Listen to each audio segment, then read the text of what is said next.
Cold War and Nuclear Shadows, the worldwide legacy of the Korean War. In 1950 to 1953, a proxy war was fought in Korea. The leader from the Western Bloc was American President Harry S. Truman, who sent General Douglas MacArthur. On the other side, the Eastern Bloc was led by the communist leader Kim Il sung. This was the only time that the UN got directly involved by mandating the sending of armed forces. It solidified the alliances in the Cold War.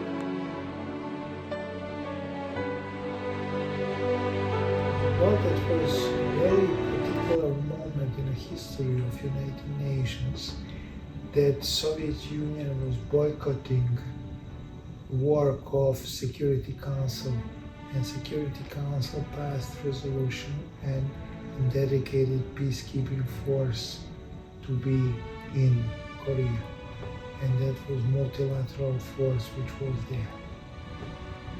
It's a very important moment in the history of the world, which proved that that no great power should ever abstain from work of only body in the world which is in position to make decision on a war and peace, authorize authority in the world which can authorize war and peace, and that's the Security Council.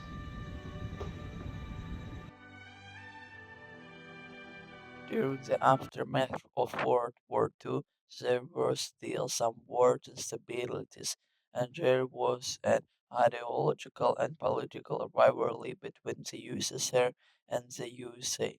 This is called the Cold War. While they didn't exactly directly battle, they had the space race.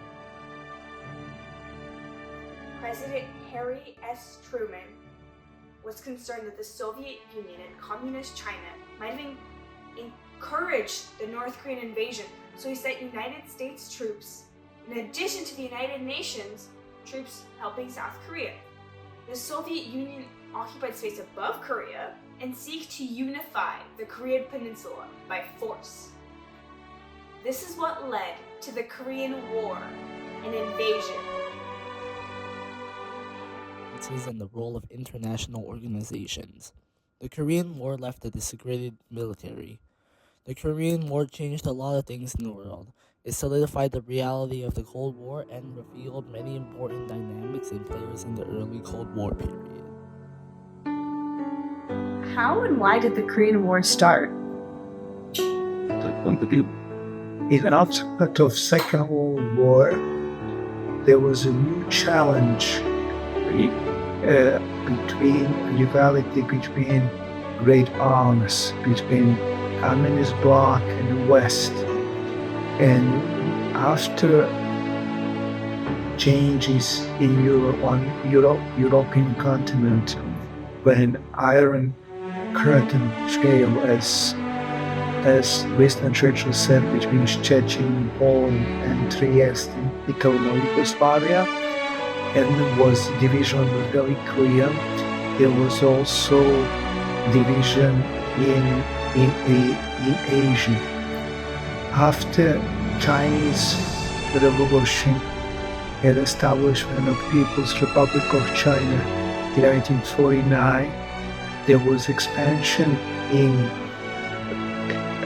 Korean Peninsula as well, because Korean Peninsula in 1908 became a integral part of Japanese Empire, and after defeat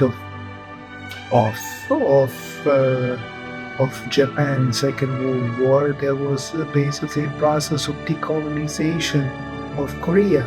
But there was two sides, which is North supported by People's Republic, which was communist, and in the South there was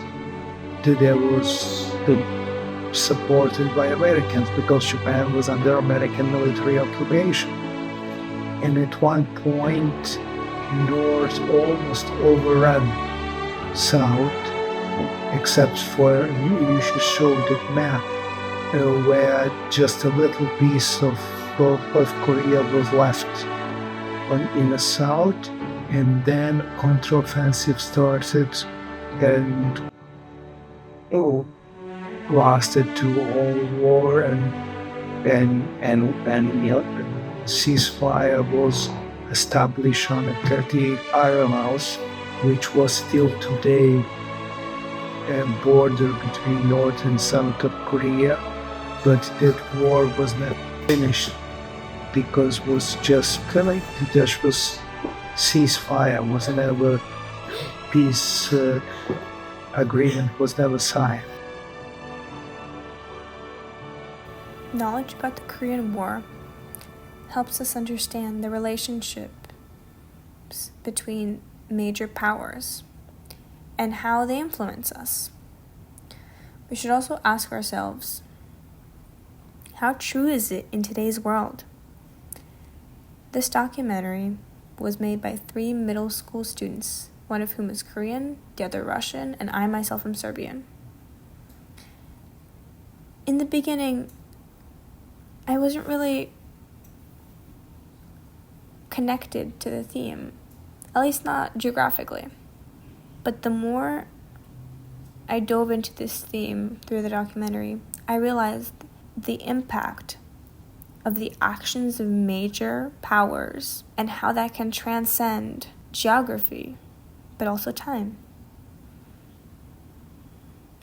All we've talked about so far helps us understand the modern day situation in these parts of the world. The goal of our generation should be to learn this history well, so there's no chance of it repeating itself. We should also hope that the relationships between major powers are not going to be measured by the amount of nuclear weapons they have or the amount of proxy wars won. Instead, we should live in peace in all parts of the world. All nations should have the right to live in peace, and major powers should have the responsibility to ensure that.